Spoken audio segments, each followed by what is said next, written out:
Because it has not yet been approved, since it's supposed to be submitted to the cabinet for approval, but at least the final draft, I think, has been concluded by the Transitional Justice Working Group, and it's to be forwarded to cabinet. Maybe if I will just talk a bit about that working group. Basically, it falls under the Justice and Order sector, which brings together about 17 government institutions. And under the sector, you have different working groups dealing in different thematic areas. So the one to which I was seconded is the one on transitional justice, and basically it's supposed to help to guide the process, and the key task for that working group was the development of the TJ policy, which we're now hoping that the cabinet will get to consider and approve.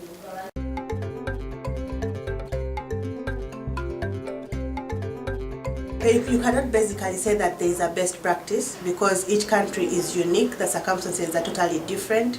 So it would be hard to transplant a practice from one area and take it to another. Like, I know the TRC in South Africa is usually the one that's looked at by most people, but it might not necessarily work for us in Uganda. For instance, like, one thing I noticed here is the fact that people were unified.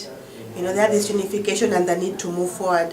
Whereas in Uganda, that might not necessarily be the case, especially bearing in mind the fact that we've had several conflicts in different parts of the country, and people were affected differently.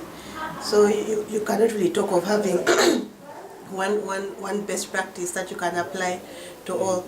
But then again, through our TJ policy, we're hoping to have a holistic approach, where we are trying to find ways of addressing the needs of all those who are affected by the various conflicts that occurred between 1962 to the present.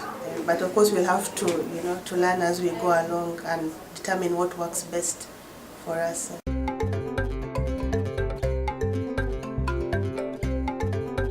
We have a draft TJ policy. I think something that is really crucial is having the people's voice in it.